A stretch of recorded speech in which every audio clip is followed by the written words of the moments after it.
ಪುತ್ತೂರು ನಗರಕ್ಕೆ ಮಂಜೂರಾಗಿರುವ ಜಲಸಿರಿ ನಿರಂತರ ಕುಡಿಯುವ ನೀರು ಯೋಜನೆಯಡಿ ತರಾತುರಿಯಲ್ಲಿ ಭೂಸ್ವಾಧೀನ ಪ್ರಕ್ರಿಯೆಗಳನ್ನು ನಡೆಸಿ ಆಕ್ಷೇಪಣೆಗಳನ್ನು ಪರಿಗಣಿಸದೆ ನೋಂದಾವಣಿ ಮಾಡಿರುವ ಕುರಿತು ಸೂಕ್ತ ತನಿಖೆ ನಡೆಸಿ ಮುಂದಿನ ನಗರಸಭಾ ಸಾಮಾನ್ಯ ಸಭೆಯಲ್ಲಿ ವರದಿಯನ್ನು ಸಲ್ಲಿಸಲಾಗುತ್ತೆ ಅಂತ ಪುತ್ತೂರು ನಗರಸಭೆಯ ಅಧ್ಯಕ್ಷ ಜೀವಂದರ್ ಜೈನ್ ಹೇಳಿದ್ದಾರೆ.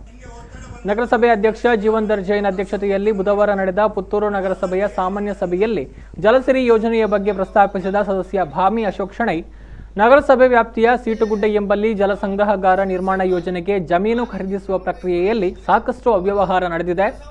ಜಮೀನು ಸ್ವಾಧೀನತೆಗೆ ಸಂಬಂಧಿಸಿ ಸಾರ್ವಜನಿಕರಿಂದ ಆಕ್ಷೇಪಣೆಗಳನ್ನು ಆಹ್ವಾನಿಸಲಾಗಿದ್ದರೂ ಅದಾವುದನ್ನು ಕೂಡ ಪರಿಗಣಿಸದೆ ಏಕಾಏಕಿಯಾಗಿ ಜಮೀನು ಖರೀದಿ ಪ್ರಕ್ರಿಯೆಯನ್ನು ಅಂತಿಮಗೊಳಿಸಿ ರಿಜಿಸ್ಟ್ರೇಷನ್ ಮಾಡಲಾಗಿದೆ. ಹಾಗಿದ್ರೆ ಆಕ್ಷೇಪಣೆಗಳನ್ನು ಆಹ್ವಾನಿಸಿದ್ದು ಯಾಕಾಗಿ? ಇದರ ಹಿಂದೆ ಬಹಳಷ್ಟು ಅವ್ಯವಹಾರಗಳು ನಡೆದಿರೋದು ಸ್ಪಷ್ಟವಾಗಿದೆ. ಈ ಬಗ್ಗೆ ನಗರಸಭೆಯ ಪೌರಾಯುಕ್ತರು ಸ್ಪಷ್ಟನೆಯನ್ನು ಕೊಡಬೇಕು ಅಂತ ಆಗ್ರಹಿಸಿದರು. ಇದಕ್ಕೆ ಪ್ರತಿಕ್ರಿಯಿಸಿದ ಮುಖ್ಯಾಧಿಕಾರಿ ರೂಪಾಡಿ ಶೆಟ್ಟಿ ಅವರು, ಜಲಸಿರಿ ಯೋಜನೆಯ ಭೂಸ್ವಾಧೀನ ಪ್ರಕ್ರಿಯೆಯಲ್ಲಿ ದಕ್ಷಿಣ ಕನ್ನಡ ಜಿಲ್ಲಾಧಿಕಾರಿಯವರು ದರ ನಿರ್ಧರಣಾ ಸಮಿತಿಯ ಅಧ್ಯಕ್ಷರಾಗಿರ್ತಾರೆ.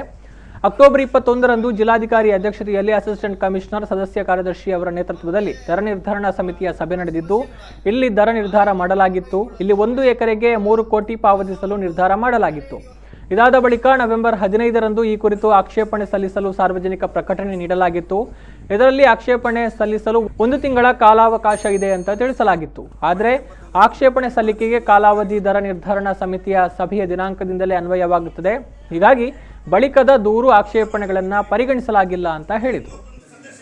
ಅದಕ್ಕೆ ಒಂದು ಪರಿಹಾರವನ್ನು ಕಂಡುಕೊಳ್ಬೇಕು ಅಂತ ನಾವು ಯೋಚನೆ ಮಾಡ್ತಾ ಇದ್ದೀವಿ. ಇನ್ನೊಂದು ನಾವು ಭಾಳ ಗಮನ ಕೊಡಬೇಕಾದ್ದು ಸ್ವಚ್ಛತೆ ಬಗ್ಗೆ. ನಾವೆಲ್ಲ 5 ಜನ ಇದ್ದಾರೆ ನಮ್ಮ ಮಿತ್ರರು ಅಂತ ನಾನು ಭಾವಿಸ್ತಾ ಇದ್ದೇನೆ. ಅವರು 6 ಜನ ಇದ್ದಾರೆ. ಆ 6 ಜನ ನಮ್ಮ ಮಿತ್ರರು. ಅಂದರೆ 25 ಜನರೊಟ್ಟಿಗೆ ನೀವು ಒಟ್ಟಿಗೆ ಸೇರ್ಕೊಳ್ತೀವಿ. ನಾವೊಂದು ಸ್ವಚ್ಛ ಸುಂದರ ಪುತ್ತೂರು ಆಗಬೇಕು ಅಂತೇಳಿ ನಾವೊಂದು ಭರವಸೆಯನ್ನು ಕೊಟ್ಟಿದ್ದೇವೆ. 25 ಜನ ಗೆಲ್ಲಬೇಕಿದ್ರೆ ನೀವು ಕೊಟ್ಟಿರ್ಬೋದು. ಆ ಸ್ವಚ್ಛ ಸುಂದರ ಪುತ್ತೂರು ಆಗಬೇಕಿದ್ರೆ ನಿಮ್ಮ ಪಾತ್ರ ಮಹತ್ವ. ನಾವು 46ನೇ ಸ್ಥಾನದಿಂದ 36ರಿಂದ 6ನೇ ಸ್ಥಾನಕ್ಕೆ ಬಂದಿದ್ದೇವೆ ಸ್ವಚ್ಛತೆಯಲ್ಲಿ. ಬರುವ ಆರ್ಥಿಕ ವರ್ಷದಲ್ಲಿ ನಾವು ನಂಬರ್ 1 ಬರ್ಬೋದಾ?